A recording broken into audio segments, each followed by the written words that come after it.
La différence entre les articles et les pages est parfois mince, parce qu'à partir du tableau de bord de WordPress, ils partagent beaucoup d'éléments en commun. Alors, ils ont les menus qui leur sont respectifs, mais ils ont les boutons ajouter qui peuvent amener à confusion. Et lorsqu'on clique justement sur ces boutons ajouter, par exemple ici, dépendamment du thème dans lequel vous vous retrouvez, vous allez vous retrouver avec une interface à peu près similaire. Alors ici, il faut rajouter un titre et là, il faut commencer à écrire le contenu de votre sujet. Ça, c'est par exemple le thème 2020, je pense. Vous avez le bouton publier. Bon, ici, il y a quelques particularités, mais ceux qui sont nouveaux ne vont pas nécessairement les voir. Là, nous sommes dans les articles. Dans les pages, si on fait page ajoutée, on aura exactement la même interface, la même apparence. Ajouter un titre, il faut commencer à écrire, saisir le contenu, le bouton publier. Quelques détails mineurs ici qui ont changé, mais l'œil averti ne va pas toujours s'en rendre compte.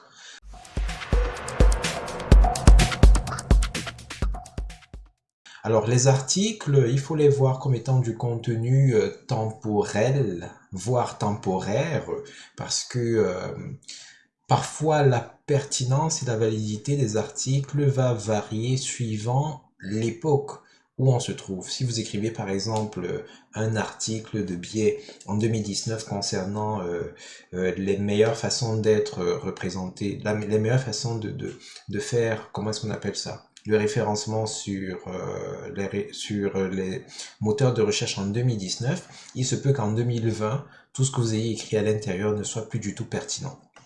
Tandis qu'au niveau des pages, c'est plus un contenu qui peut être vrai quelle que soit l'époque dans laquelle on se trouve. Par exemple, votre page d'accueil, bon, encore que ça peut dépendre, ou encore votre page de contact, qu'on soit en 2019 ou en 2020. En fait, vous pouvez changer la manière dont on vous contacte, par exemple, mais ce ne sera pas nécessairement rattaché au temps dans lequel on se trouve. Bref, ça peut devenir très vite compliqué, mais disons tout simplement que vous pouvez les utiliser comme vous le voulez, mais les articles seront en général beaucoup plus sensibles au temps.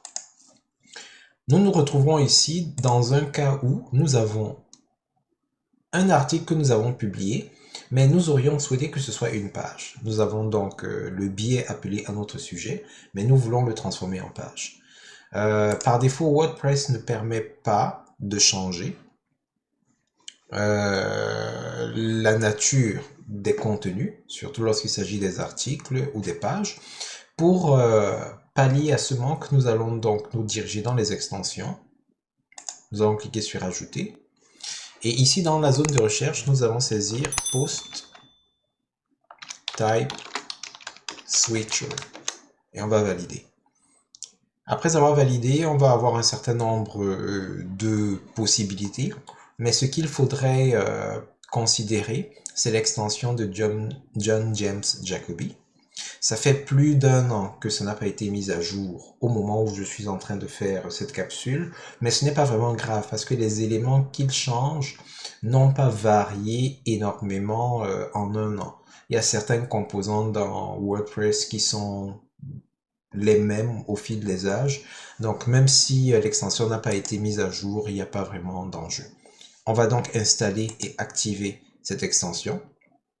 Et une fois qu'elle est activée, on peut retourner au niveau du contenu qu'on cherche à changer. Dans mon cas, c'est un article à notre sujet.